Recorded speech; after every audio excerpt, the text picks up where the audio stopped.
கற்பகம் அப்பாவியான பெண். அவளை அவளுடைய மாமியார் எதற்கெடுத்தாலும் குறை சொல்லிக் கொண்டே இருப்பாள். அவள் கொஞ்ச நேரம் ஓய்வெடுத்தால் கூட அவளுடைய மாமியாருக்கு பொறுக்காது. உடனே அவளுக்கு ஏதாவது வேலை சொல்லி அவளை உட்கார விடாமல் தொந்தரவு செய்வாள். கற்பகத்திற்கு அது கஷ்டமாக இருந்தது. தன் அப்பா அம்மாவின் நல்ல மனதிற்காக அதை பொறுத்து கொண்டும் சகித்து கொண்டும் அந்த வீட்டில் வாழ்ந்தாள். சாப்பிடக்கூட நேரமில்லாமல் ஏதாவது ஒரு வேலை செய்து கொண்டே இருப்பாள். கற்பகம் 3 மாத கர்ப்பமாக இருக்கும்போது அவள் வாந்தி மயக்கத்திற்கு நடுவே எல்லா வேலைகளையும் ஓய்வின்றி பார்த்து முடிப்பாள்.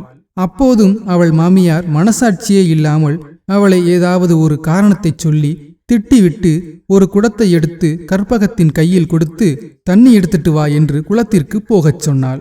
கற்பகம் குளத்திற்கு தண்ணீர் எடுக்கச் சென்றபோது வழுக்கி விழுந்ததில் அவள் வயிற்றில் அடிபட்டு கர்ப்பம் கலைந்தது.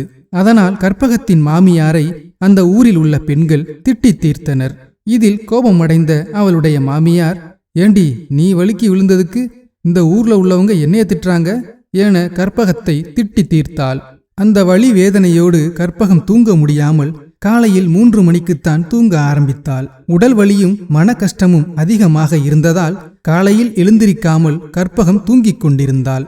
அதை பார்த்து ஆத்திரமடைந்த அவளுடைய மாமியார், ஏண்டி விடிஞ்சு எம்புட்டு நேரம் ஆச்சு, எந்திரிக்காம இன்னுமாடி தூங்குற என்று வேகமாக வெளியில் இருந்த ஒரு குடம் தண்ணீரை தூக்கி அவள் மேலே ஊத்த வீட்டிற்குள் போனாள்.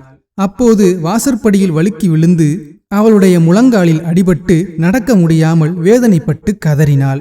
அதன் பிறகு அவள் மாமியாரால் ஒரு அடி கூட எடுத்து வைக்க முடியவில்லை. அவள் ஒரு மூலையில் ஓரமாக உட்கார வைக்கப்பட்டாள். அதற்கு பிறகுதான் கற்பகம் நிம்மதியாக அவள் வாழ்க்கையை வாழ ஆரம்பித்தாள். காரணமின்றி யாரையும் கஷ்டப்படுத்தி காயப்படுத்தாதீர்கள். இறைவன் கஷ்டப்படுத்த நினைத்தால் தாங்க முடியாது.